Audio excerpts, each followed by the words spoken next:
illa billahil aliyil azim. Bersama dengan kitab Mau'izatul Mu'minin karangan Syekh Jamaluddin Al-Qasimi, dan masih lagi di bab yang pertama. Kali ini keutamaan mengajar ilmu yang telah dipelajari, jangan disimpan, sebaliknya hendaklah ballighu anni walau ayah, sampaikanlah daripada aku walaupun satu ayat. Jadi kali ini kita sampai ke muka surat 6, cetakan pustaka, bukan pustaka nasional ya, bukan pustaka nasional, muka surat 6 ya, insya-Allah. Keutamaan mengajar. Hadirin-hadirat sekalian, sebenarnya semua kita adalah pengajar. Setidak-tidaknya dalam rumah kita, kepada pasangan kita, ya, sifat Islam itu begitu, iaitu dia bukan menerima untuk disimpan, tapi kita terima untuk kita sebarkan.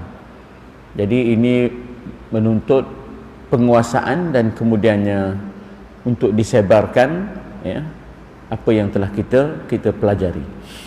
Sebab itulah umat Islam itu dianggap sebagai asatizatul alam.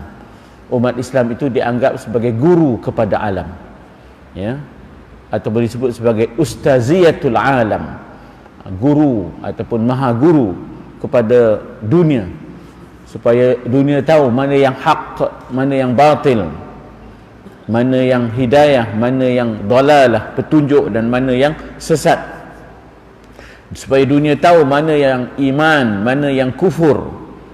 Dari mana?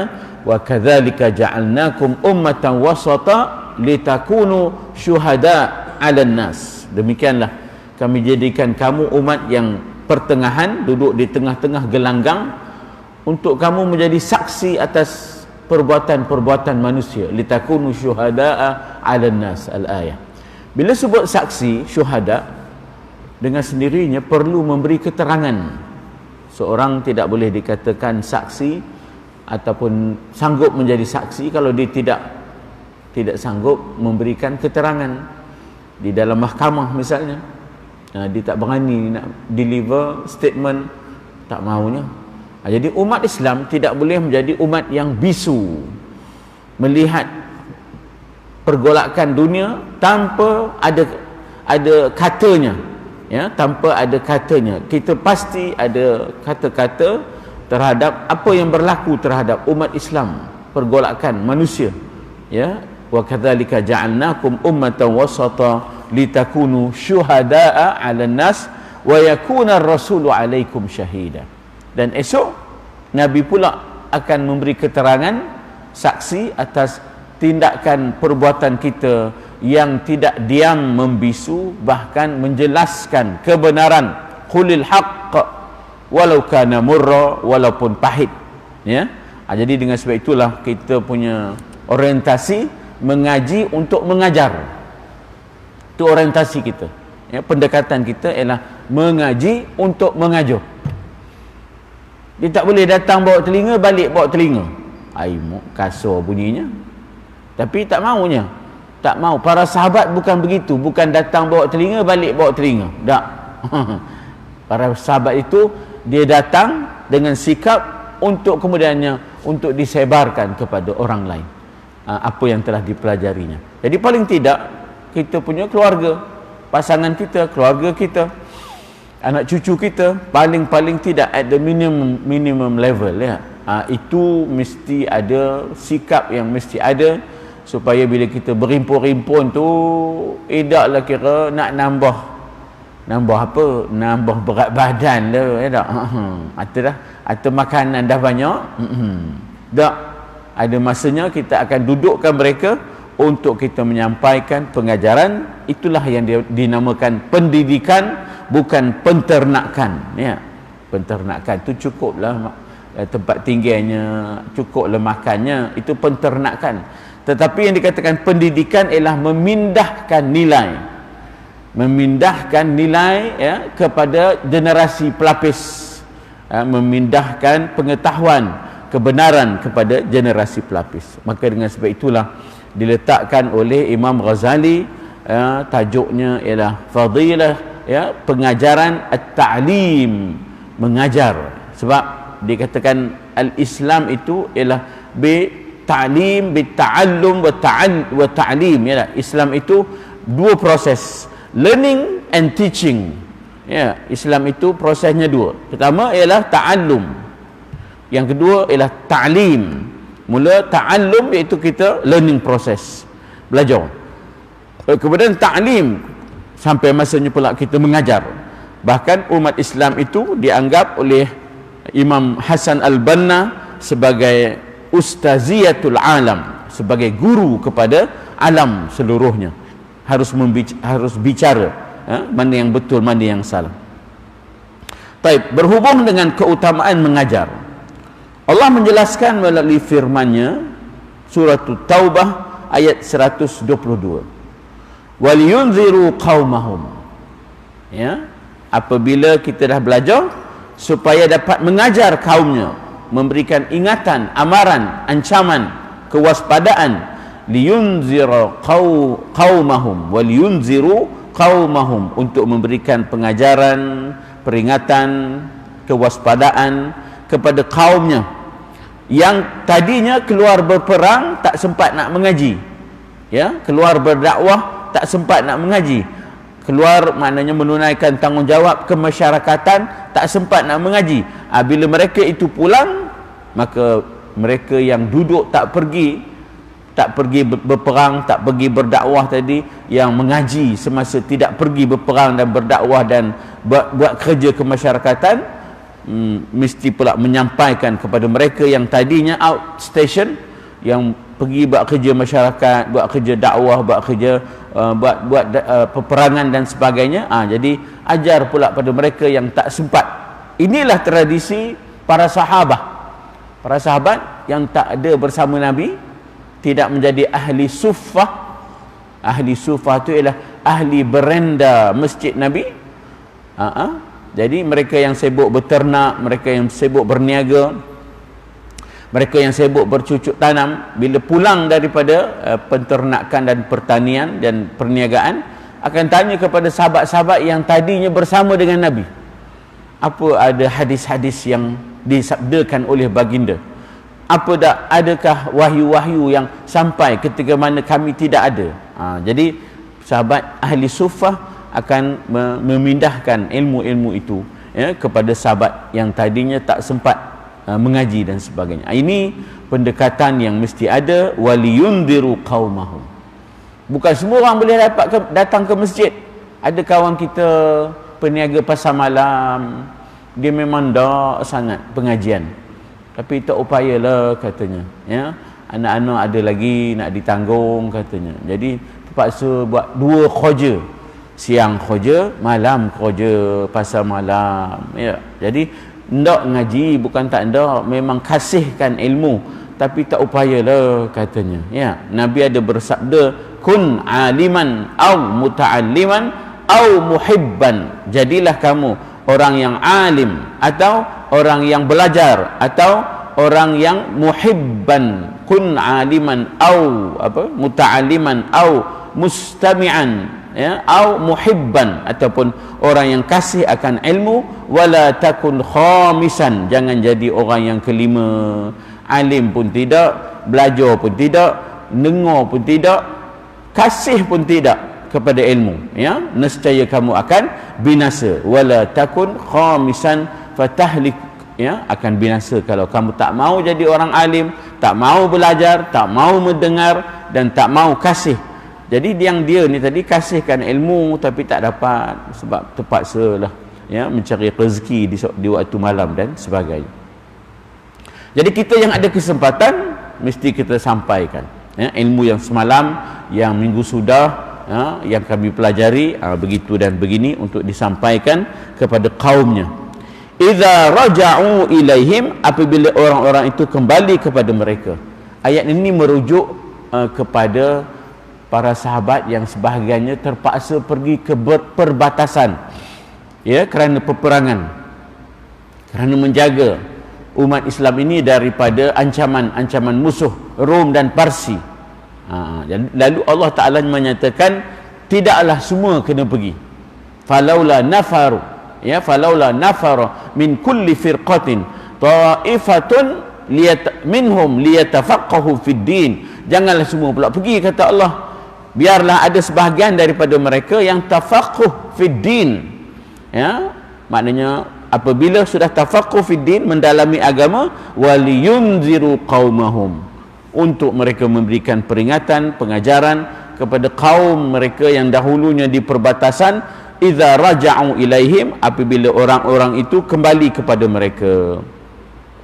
La'allahum yahzarun, mudah-mudahan mereka akan berjaga-jaga, berwaspada daripada melakukan larangan Allah dan daripada cuai terhadap suruhan-suruhan Allah Subhanahu wa taala. Adapun yang dimaksudkan dengan waliyunziru qaumahum, memberi peringatan dalam ayat di atas itu ialah memberikan pelajaran, memberikan petunjuk ke jalan yang baik, ya, kepada mereka yang tak sempat bersama, yang putus hubungannya ketika mana mereka sibuk, ya, dalam perniagaan, dalam maknanya pertanian, dalam peternakan, bahkan dalam peperangan, ya, dalam peperangan. Itu dipahami bahawa dalam masyarakat Islam ini kena ada specialization, kena ada pembahagian-pembahagian. Bukan semua orang buat semua benda. Ya, Nabi sebagai seorang negarawan tahu bagaimana menyusun masyarakat dengan komposisinya. Tidaklah semuanya Nabi kata, semua kena berhenti dari berniaga, mari mengaji. Semua berhenti daripada penternakan, mari mengaji. Semua berhenti daripada pertanian, mari mengaji. Nabi tak buat apa itu. Ya, Nabi maknanya membenarkan kegiatan fardu kifayah itu berterusan. Sebab sifat manusia itu complementary, ya tak? Lengkap melengkapi, memerlukan. Kita dipanggil interdependent. Mula-mula kita itu dependent, kemudian independent, kemudian interdependent. Ya, laluan yang kita lalui mula-mula kita ini dependable, sangat-sangat bergantung pada orang, ya. Kita tak upaya, tetapi kemudiannya kita independent bila kita semua sudah merdeka. Tapi saatnya kita akan kembali semula saling, ya, memerlukan. Sebab apa? Interdependent, sebab bukan semua benda kita mampu lakukan. Jadi disitulah makanya Nabi akur, ya, Nabi realistik terhadap keperluan manusia. Pertanian dengan pertaniannya, perniagaan dengan perniagaannya, ya. Bahkan Nabi menggalakkan. Tidak pernah dalam sejarah Nabi suruh para sahabat, yang berniaga hentilah, udahlah tu, banyak mana dunia nak dikejar. Tak ada. Udah yang terlibat dalam pertanian, udahlah tu, jadilah kambing yang ada tu, mau kita ngaji pula. Tak. Pendekatan yang Nabi lakukan ialah membahagi-bahagikan sahabat-sahabat ini, kemudian melengkapi di antara satu sama lain. Sahabat yang dapat mengaji hendaklah sampaikan pula kepada sahabat-sahabat yang tak sempat mengaji, ya. Jadi ini pendekatan pengajaran, saling memerlukan di antara satu sama lain. Seterusnya surah Ali Imran. Kita tak boleh sebut Al Imran. Kita kena sebut Ali, sebab Ali maknanya keluarga. Ali Muhammad, Ali Ibrahim, Ali Yaqub, Ali Imran. Ali itu ialah keluarga. Tak boleh sebut Al-Imran. Jangan sebut Al-Imran, sebut Ali. Ali itu ialah sama dengan makna ahli, keluarga. Arab pun sebut ahli juga. Qu anfusakum wa ahlikum nar. Selamatkanlah kamu, diri kamu dan ahli keluarga kamu. Itu yang kita guna perkataan ahli keluarga tu. Ahli tu cakap Arab, keluarga tu baru cakap kita. Ya.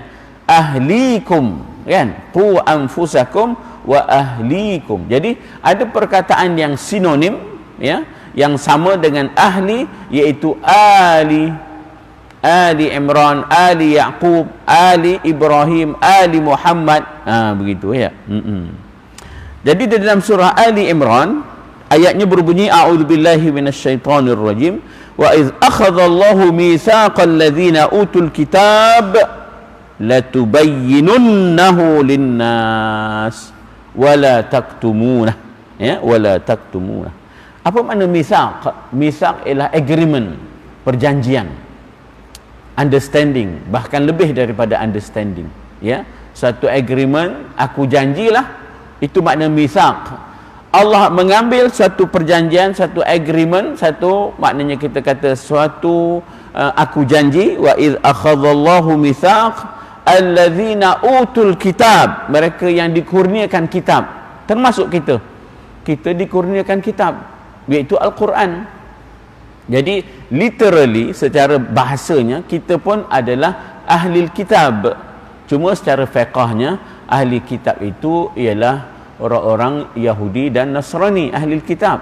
Tetapi secara bahasanya literally kita pun adalah ahli kitab, people of the book, ya, diterjemahkan ahli kitab itu sebagai people of the book, ya, sebab kita pun dapat kitab, iaitu Al-Quran.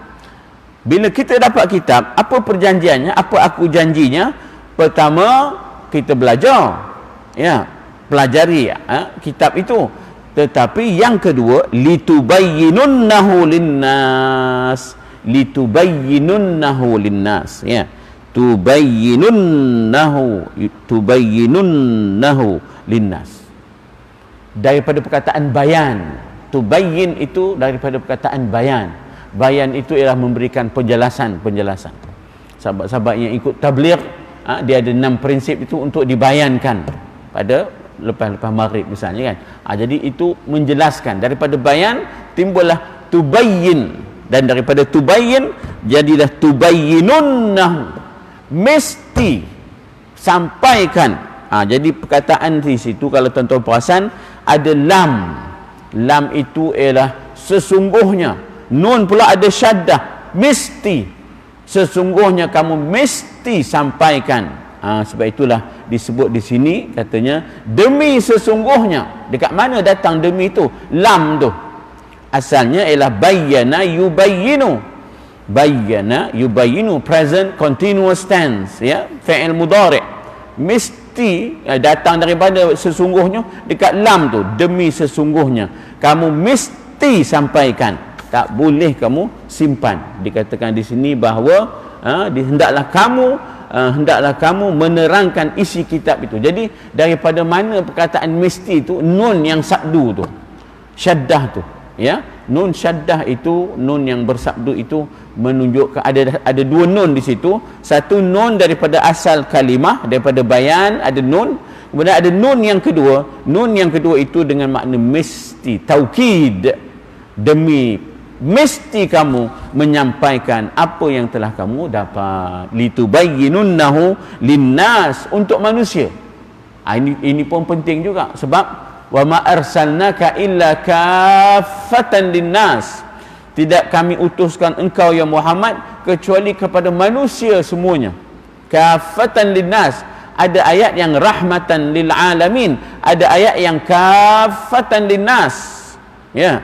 Jadi sifat agama ini hudan linnas, ya. Kalau kita baca dalam ayat yang menyebut tentang peranan Al-Quran itu sebagai dikatakan bukan sekadar hudan lil muttaqin. Syahrul Ramadan alladzi unzila fihi al-Quran hudan linnas, dia adalah petunjuk bagi manusia. Di sini dalam ayat ini litubayyinunnahu linnas, jadi mesej Islam itu merentas, melampaui batas sempadan bangsa, ya, geografi. Islam adalah untuk sekalian alam. Sifat Islam itu adalah alamiyah, universal, sejagat. Sebab itulah disuruh bila kita belajar, kita bukan hanya menyampaikan kepada orang Islam saja. Bahkan kita ni kadang-kadang ada interaksi kita, ada hubungan kita, komunikasi kita dengan bukan Islam. Macam saya, sampai sekarang kami tu ada grup Methodist. Dalam grup itu maknanya kami hanya dalam 20%, 25% je. Lain tu bukan daripada orang Islam, ya. Tapi mereka suka berdialog, suka bertanya.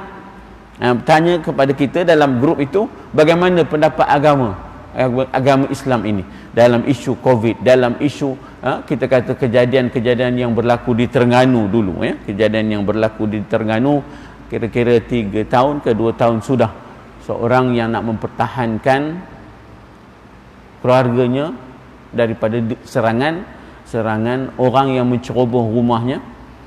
Kemudian yang ketua keluarga ni maknanya bukan sekadar mencederakan, tetapi sudahnya terpaksa membunuh penceroboh itu. To kill or to be killed. Terpaksa membunuh penceroboh itu. Jadi akhirnya udah kena 303 ke 304. Udah kena. Siapa? Tuan rumah pula kena. Jadi itu dijadikan polemik, perbahasan dalam grup kami itu. Jadi saya bagi pandangan Islam macam mana, saya bagi pandangan Islam macam mana. Jadi dia nak tahu semua itu. Artinya sifat agama ini bukan untuk kita sahaja, hudan linnas. Di sini disebut litubayyinunnahu linnas, untuk kita kena sampaikan kepada manusia. Bahkan ada yang cenderung kepada agama dan ada yang masuk pun. Ada yang masuk agama, masuk Islam pun, alhamdulillah. Baik, kemudian katanya wala taktumunahu, jangan sekali-kali kamu sembunyikan. Bukan milik kita. Agama ini bukan milik kita, agama ini milik Allah. Tak ada hak untuk kita menyembunyikan agama ini. Bukan milik kita. Kita disuruh supaya sampaikan kaffatan linnasi basyiran wa nadhira wa da'iyan ila Allah biiznihi wa sirajan munira. Kita kena sampaikan dan guna 5 pendekatan. Basyiran, nadhira, da'iyan ila Allah, sirajan munira. Apa makna siraj? Pelita yang menerangi. Sirajan munira sebagai pelita yang menerangi kegelapan. Allahu akbar. Ayat di atas menerangkan dengan sejelas-jelasnya, ayat surah Ali Imran ni lah, kewajipan. Jadi bukan pilihan. Bila sebut kewajipan, sifatnya obligatory, obligation. It is an obligation. Maknanya dia adalah kewajipan. Dia bukan soal pilihan, bukan rasa ndak buat. Tak. Dia adalah kewajipan mengajar, memberikan ilmu pengetahuan. Allah jelaskan lagi di dalam surah Al-Baqarah ayat 140, wa inna fariqam minhum la yaktumuna al-haqqa wa hum ya'lamun. Allah Ta'ala menyatakan bahawa wala taktumul haqqa wa antum ta'lamun, jangan kamu sembunyikan yang benar sedangkan kamu tahu kebenaran. Apa yang dianut oleh mereka salah, apa yang diamalkan oleh mereka salah, kamu yang tahu yang benar. Wala taktumul haqqa, dulu orang sebut katak bawah tempurung, sekarang ini kita sebut katak dalam gelas. Dulu orang sebut katak bawah tempurung, sekarang tak boleh dah. Kenapa? Tak ada dah pun tempurung. Tak ada dah tempurung dah. Jadi katak dalam gelas, apa pula bezanya? Nampak nyerolang, tak? Nampak, nampak, tapi duduk lagi dalam gelas tu. Duduk lagi dalam gelas tu. Jadi maknanya harusnya dia keluar daripada kepompongnya untuk dia menyampaikan kebenaran. Allahu akbar. Ini tanggungjawab. Memanglah berat tanggungjawab ni, tak? Kita yang engage dengan masyarakat majmuk ni, memang beratlah. Memang kita kena sampaikan. Jadi penyampaian ini sama ada dengan dipanggil lisanul maqal dan juga lisanul hal. Penyampaian ini bukan hanya dengan words, but with action. Penyampaian ini kadang-kadang action speaks louder than words. Maknanya dari sudut menyampaikan agama Islam ini, keindahan Islam ini, kesempurnaan Islam ini, perlaksanaannya tu, perlaksanaannya itu adalah sebaik-baik penyampaian. Perlaksanaan agama itulah sebaik-baik penyampaian. Jadi itu yang dikatakan bahawa kewajipan untuk menyampaikan ilmu pengetahuan. Wa inna fariqan minhum la yaktumuna al-haq, dan sesungguhnya sebahagian daripada mereka berusaha menyembunyikan kebenaran. Ini siapa ni? Ayat ini turun kepada ahli kitab yang ada keterangan. Mereka tahu tentang Nabi, mereka tahu tentang Islam, tentang Nabi akhir zaman. ada dalam Taurat, ada dalam Injil, tiba-tiba mereka sembunyikan. Ya, yaktumunal haqq liyaktumunal haqq. Ya tak? Dikatakan di sini la yaktumunal haqq, sebahagian daripada mereka berusaha menyembunyikan kebenaran kerasulan akhir zaman dengan sifat-sifat yang nyata di dalam Taurat dan Injil. Wahum ya'lamun, sedangkan mereka tahu. Waw di sini dipanggil wawul hal. Waw ni ada masanya dengan makna dan. Waw ni ada masanya dengan makna demi. Wal asri wad duha wasyamsi, itu dengan makna demi. Ada masanya waw ni dengan makna dan. Wal asr, di sana ada illal ladzina amanu wa amilus solihat wa tawas, tapi di sini waw dengan makna wal halnya, ya, in spite of, sedangkan mereka mengetahui, ya, bahawa perbuatan yang demikian itu salah di sisi Allah, kena sampaikan. Ini dipanggil pengkhianatan ahli ilmu, the betrayal of the learned person. Ya, pengkhianatan ahli ilmu, apa dia? Tahu tapi tak nak berkhabar. Itu pengkhianatan tu, tidak menunaikan amanah. Ya, tidak menunaikan amanah. Bunyinya macam orang hormat, dia ahli ilmu, tapi kalau dia tidak menyampaikan, itu dianggap pengkhianatan, tidak menunaikan amanah. Innallaha ya'murukum an tu'addul amanati ila ahliha. Allah Ta'ala perintahkan kamu untuk tunaikan amanah kepada ahlinya. Dalam suratul Baqarah 283, tapi kita lihat dahulu ayat 146 tadi. Ayat di atas adalah lawan daripada ayat sebelumnya yang menerangkan litubayyina linnas, litubayyinannahu, ya, litubayyinunnahu linnas. Itu ayat itu suruh bayan, suruh nyampai. Ayat yang ini yaktumun, mereka ini dimurkai Allah kerana mereka menyembunyikan ilmu, tidak mahu mengajar, sebagaimana Allah Subhanahu Wa Taala berfirman berkenaan dengan haram menyembunyikan kebenaran. Wa may yaktumha fa innahu athimun qalbuh, sesiapa yang menyembunyikannya, sesungguhnya orang itu berdosa hatinya. Tetapi ialah dengan hikmah, dengan pengajar, dengan hikmah, dengan kebijaksanaan. Ada sahabat saya dulu mengajar di Tok Wahab, ya. Ialah Tok Wahab tu ramai bukan Islam. Dia semangat ni nak menyampaikan ni, ya, dia semangat nak menyampaikannya. Kebetulan muridnya tu letaklah gambar sembahannya itu pada fail. Tertinggal pula fail itu dalam kelas. Jadi kawan saya yang jadi guru di Tok Wahab tu, ya, dipegangnya fail tu, dan bila muridnya datang balik ke kelas nak ambil fail tu, maka berlakulah dialog. Dialog itu berupa teguran terhadap sembahan, teguran terhadap gambar sembahan tu, ya. Murid tadi bawa kes itu, ya Allah, sampai kesudahnya sinilah mahkamah kita ni, ya, mahkamah kita di sini 24 jam kena tukar, ya, 24 jam kena tukar. Jadi memanglah risiko menyampaikan ni memang adalah, risiko menyampaikan kebenaran, tetapi tetap kena sampaikan dengan hikmah. Ud'u ila sabili rabbika bil hikmah. Mungkin ada masanya bahasa yang kita guna tak kena, tidak hikmah. Mungkin tempat tidak hikmah. Mungkin kita kata masanya tidak hikmah. Jadi perlu mengambil kira hikmah kebijaksanaan, masanya, tempatnya, ya, bahasanya, pendekatannya mesti diambil kira, ya. Baik, kena sampaikan, sebab siapa yang sembunyikan, sesungguhnya dia adalah orang yang berdosa, athimun qalbuh. Jadi dosa itu daripada perkataan ismun, ismun azim, ya, dosa besar disebut ismun azim. Ada lagi satu perkataan dzunub, dosa juga, zamb, ya, dosa juga, tapi lagi satu ismun, ya, ijtanibu katsiran minadh-dhann, ya, fa inna ba'dadh-dhanni ismun wala tajassasu. Takutlah kamu dengan banyak sangkaan-sangkaan, sebab sebahagian daripada sangkaan itu adalah dosa. Fa inna, dikatakan bagaimana, ya ayyuhalladzina amanu taqu, macam mana ayatnya?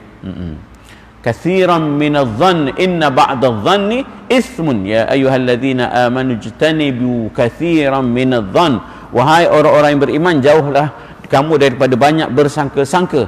Ya, ijtanibu katsiran minadh-dhanni fa in dikatakan ba'dadh-dhanni ithmun, sebahagian daripada sangkaan itu membawa kepada dosa. Ya, membawa kepada dosa, iaitu sangkaan buruk. Ya, jadi ada perkataan ithmun, ada perkataan dzunub, samalah, sinonim. Ya, sama. Ya, dia ada sinonim, dia ada antonim. Antonim itu perkataan berlawan. Antonim itu perkataan berlawan. Jadi ithmun qalbuhu, dosa hatinya. Sebab hati kita pun akan dikira esok, wa in tubdu ma fi anfusikum aw tukhfuhu yuhasibukum bihillah. Kamu nyatakan ke, kamu sembunyikan ke, dalam hatimu itu kamu sembunyikan, Allah tetap akan hitung esok. Ya Allah, ya Tuhanku, ya. Tapi dalam surah Fussilat, ya, dalam surah Fussilat, Allah menyatakan, wa man ahsanu qawlan mimman da'a ila Allah wa amila salihah. Apakah perkataan yang terlebih baik? Ahsan ni superlatif, iaitu maknanya terbaik. Yang terbaik, ya. Dia ada hasan, dia ada ahsan. Udah tak ada bahasan kita, ya. Dah tak ada bahasan kita. Jadi teringat pula dia, ya tak? Bila sebut hasan, hasan baik, tapi ahsan terbaik. Apakah perkataan yang terlebih baik daripada perkataan mimman da'a ilallah, perkataan, ucapan mengajak manusia, menyeru manusia kepada agama yang benar, kepada kebenaran, kepada agama Allah Subhanahu wa taala, menyeru kepada Allah, mematuhi, mengesakan. Kemudian diikuti dengan wa amila salihah, dan mengerjakan amal yang soleh. Artinya peribadi kita mesti ada dua-dua tu. Kalau nyampe aja tak jadi. Tak, kita kena terjemahkan action, ya tak? Maknanya terjemahkan action oriented. Apa yang kita sampaikan, Allah, kitalah terlebih awal mesti mencerminkan peribadi agama kepada umat manusia ini. Jadi itu adalah merupakan ucapan dan ungkapan yang terbaik, iaitu menyampaikan kebenaran, ya, Islam ini, iaitu tentang mengesakan Allah, mematuhi perintah Allah. Ud'u ila sabili rabbika bil hikmah. Ni ayat tingkatan 4 dulu masa kami ngambil MCE dulu, ada. Ud'u ila sabili rabbika bil hikmah. Saya masih ingat lagi masa itu, tapi bukan masa saya, selepas kita dahulu ada pelajaran tata rakyat. Zaman saya pun ada juga tata rakyat. Kemudian daripada tata rakyat ada civic, ya, ada civic. Tapi dalam masa tata rakyat tu kita didedahkan dengan agama-agama. Maksudnya ialah agama Islam macam mana, agama bukan Islam ni macam mana, ya. Tiba-tiba dalam agama Islam itu ada satu tajuk kecil, mandi safar. Ya tak? Ada satu tajuk kecil, mandi safar. Tapi alhamdulillah lepas itu Menteri Pendidikan masa itu keluarkan satu sekular arahan supaya jangan diajar mandi safar ini kerana adanya khurafat. Adanya, maknanya kita kata takhayyul ataupun khurafat. Arab sebut khurafat dan takhayyul. Kita sebut tahyul, ya tak? Kita sebut tahyul. Ya, jadi sebenarnya itu mandi yang diwarisi daripada sungai Ganges, ya. Jadi dikeluarkan satu sekular zaman itu, Menteri Pendidikannya tak benarkan kita mengajar dan skip, ya. Jangan mengajar yang itu, mandi safar tu skip kepada yang lain, ya. Itu zaman mengajar, bukan lagi zaman belajar masa itu, ya. Ud'u ila sabili rabbika bil hikmah. Serulah kamu, dakwahlah kamu kepada jalan Tuhanmu dengan hikmah. Hikmah ni apa? Bukan lemah lembut. Hikmah ni ialah memilih subjek yang sesuai, pada sasaran yang sesuai, pada masa yang sesuai, pada tempat yang sesuai, cara mula yang sesuai, cara berhenti yang sesuai. Kalau orang yang belajar marketing, ya tak?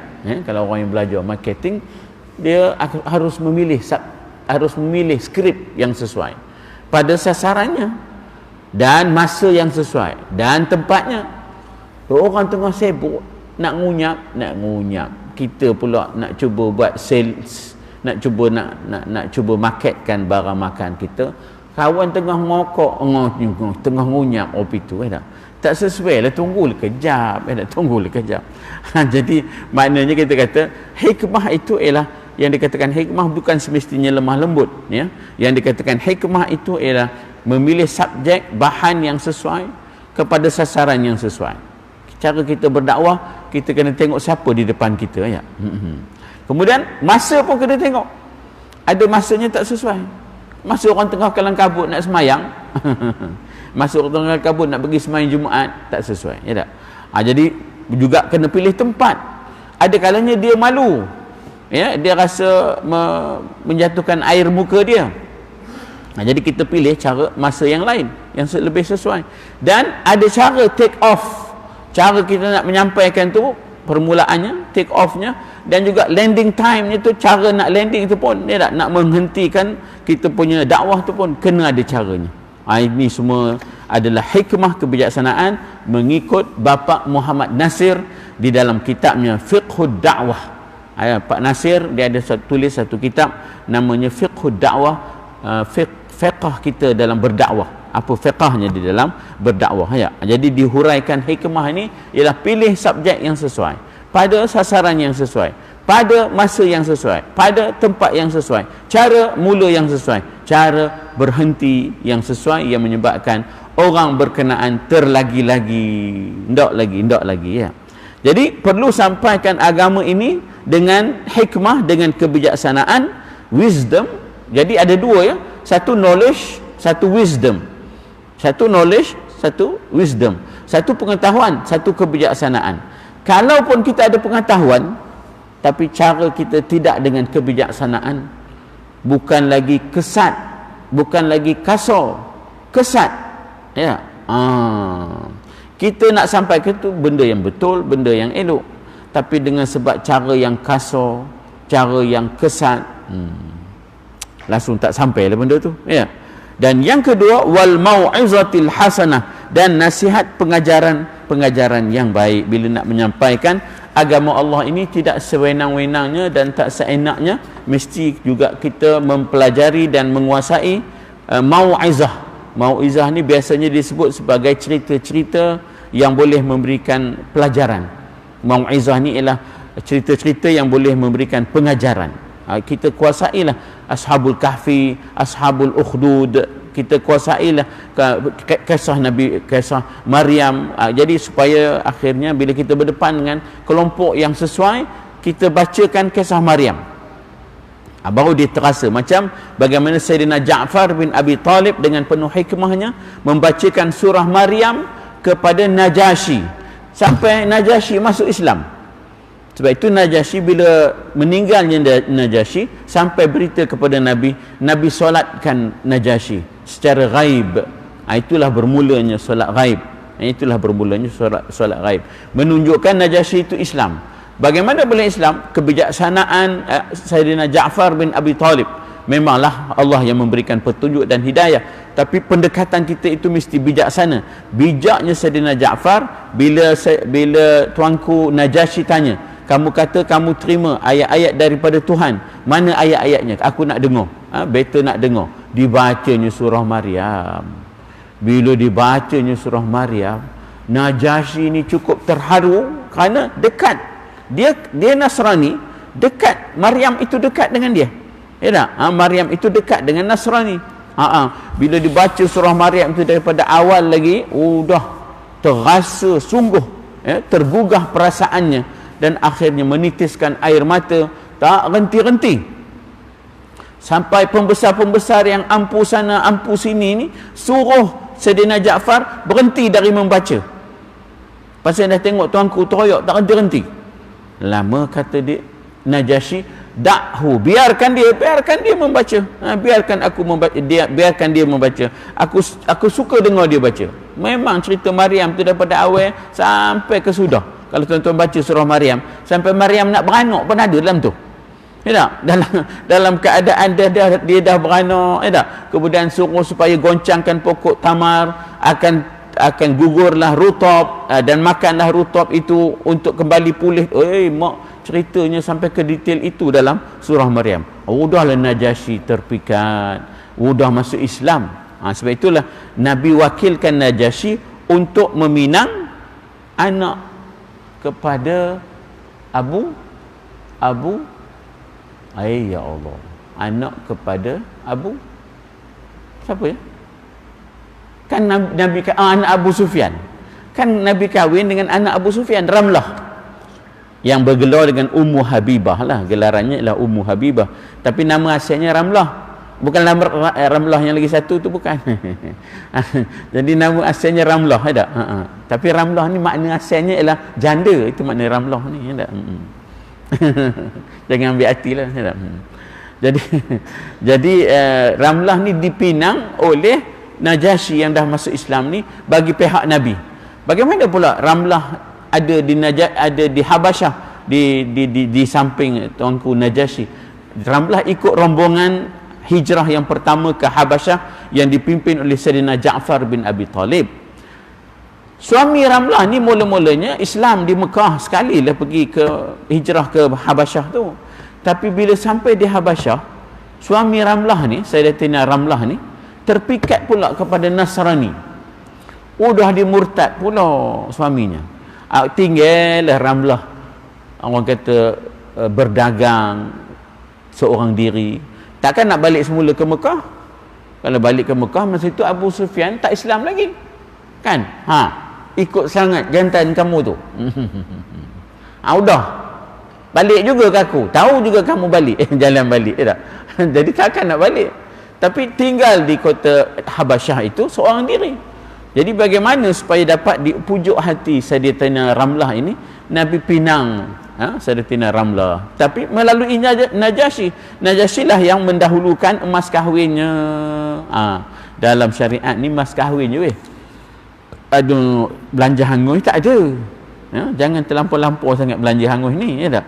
Sebab dalam syariat tak ada belanja hangus ni, ya tak? Tapi kita pasal adat belanja hangus ni, ya tak? Kadang-kadang kerana adat terhalang pula syariat. Kerana adat tinggi sangat, udah terhalang syariat. Sebenarnya yang perlu ditinggikan ialah mas kahwin, supaya seronok orang perempuan dapat. Ada pun belanja hangus, orang perempuan tak dapat. Apa? Kita lemah cikanya, ada. Belanja hangus, berapa sekepala ada, berapa sekepala ada.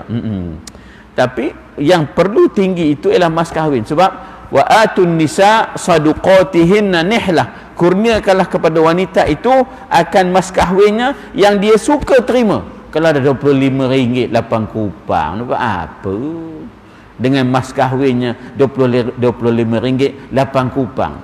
Persembor, cendol, es kacang, habis pun.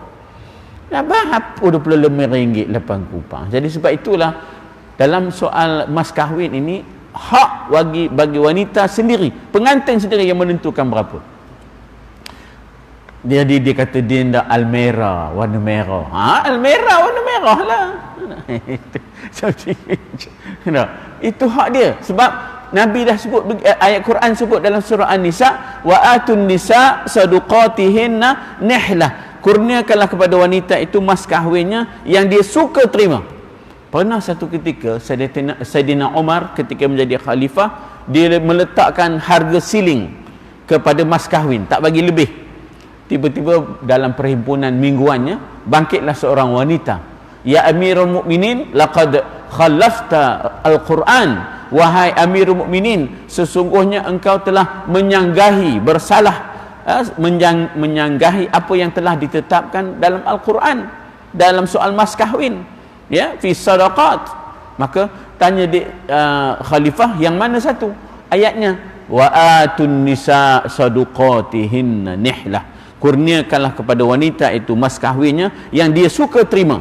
Apa kata Amirul Mukminin Umar? Sadaqat imra'ah wa akhta'a Umar, ya, telah salahlah Umar, telah benarlah wanita ini. Ka'annani lam asma' hadhil ayah, seolah-olahnya aku tak pernah dengar pula ayat ini, katanya.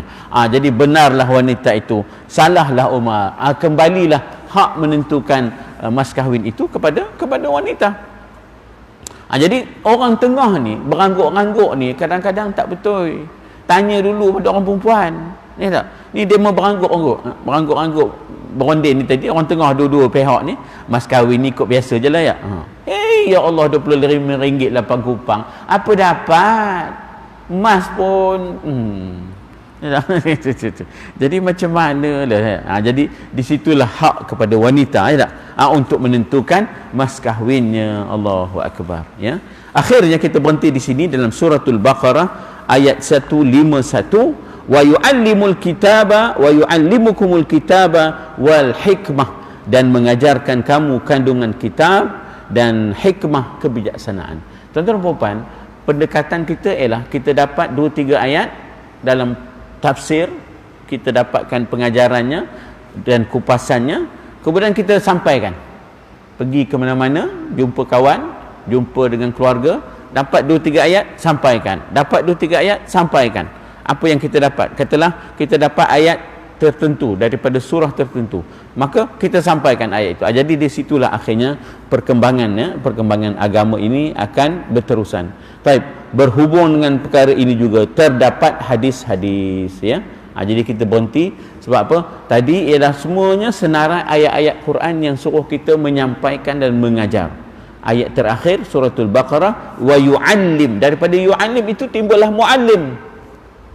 Daripada yu'allim itu timbullah perkataan muallim. Cuma muallim ialah kata nama ataupun noun. Yu'allim itu adalah kata kerja, verb ya. Wa yu'allimukumul kitaba wal hikmah, mengajarkan kamu kandungan kitab Al-Quran dan juga hikmah, kebijaksanaan. Ada setengah mentafsirkan hikmah ini ialah hadis-hadis ataupun sunnah. Mengajar akan Quran dan mengajar akan sunnah ya, itu yang disebut sebagai hikmah, juga ditafsirkan sebagai sunnah, ajar Quran dan ajar sunnah. Maka dengan sebab itulah selepas ini ialah hadis-hadis yang berupa sunnah baginda tentang kewajipan menyampaikan dan mengajar kepada orang lain. Wallahu alam. Lagi banyak nampaknya dimuatkan hadis-hadis ni lagi banyak dimuatkan daripada ayat sebelum ini.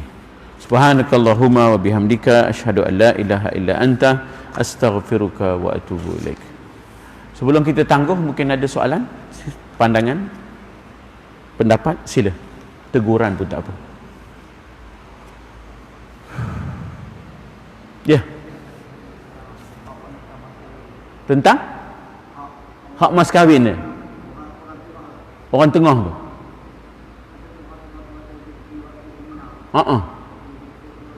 Memang sebab dia wakil, dia orang tengah.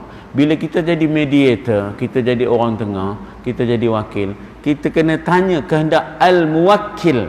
Kehendak al-muwakkil itu kehendak orang yang mewakilkan kita. Saya ejen kepada satu syarikat, maka syarikat kena bagikan apa ya, kata kena skripnya ke ataupun terma-termanya ke, sebab kamu tu ejen je, jangan lebih sudu dari kuah. Lebih sudu dari kuah pula, ada. Kamu ejen je, jangan markup pula 10%, jangan, ada. Jadi maknanya bila kita ejen, memang kena ada taklimat daripada syarikat kita wakili itu. Maka dalam konteks ini, kita sebagai orang tengah memang kena tanya, macam mana ceritanya saya ni orang tengah, saya kena tahu, dapat taklimat nakkan mas kahwinnya macam mana, nak menentukan harinya bila, ya tak, supaya bila saya berunding kan, saya ada premis, ya tak, untuk perundingan itu. Tidaklah pergi kosong, blank like that, ya tak tahu apa benda. Udahnya RM25 8 kupang mas kahwinnya. Koman sepana betul, ya tak. RM25 8 kupang, cincin belah rotan pun tak dapat, ya tak. Wallahu a'lam. Ya. Orang yang mengajar kena bil hikmah. Balon je, tak boleh apa itu, tak boleh apa itu. Sebab itu saya guna perkataan tadi, saya kata jangan udahlah kasar, apa itu kesat pula tu, tak maulah apa itu, ya tak. Sudahnya Islam orang tolak bukan kerana tidak indahnya agama itu. Macam jugalah kita salesman, produk kita itu produk yang baik, tapi cara kita nyampe itu pula, ya tak. Maka serupalah Islam pun.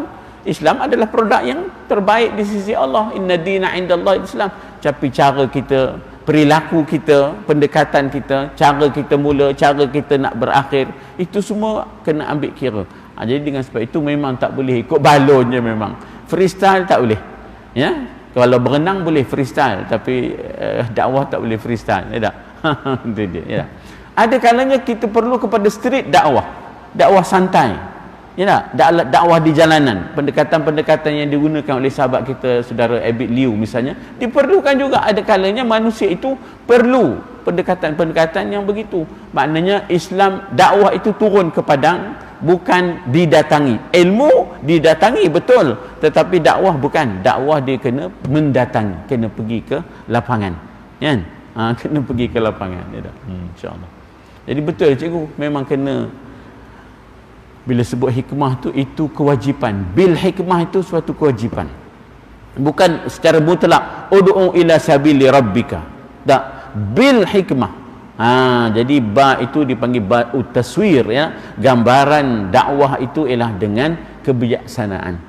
Sebab itulah maka Nabi lah sebagai uswatun hasanah, contoh terbaik. Turunnya ayat laqad kana lakum fi rasulillahi uswatun hasanah ketika mana Nabi sedang menggali khandaq, menggali parit untuk mempertahankan Madinah daripada serangan Ahzab. Turun ayat itu, laqad kana lakum fi rasulillah.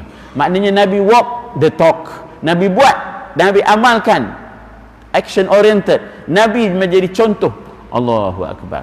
Jadi turun ayat ini bukan tengah makan korma ke, turun ayat ini bukan tengah nambah seorang lagi ke. Tak, turun ayat ini ketika mana Nabi guling perin lenten lerin sama-sama ngorek parit. Bahasa Peraknya guling perin lenten lerin. Tulis dulu. Wallahu alam. Lain?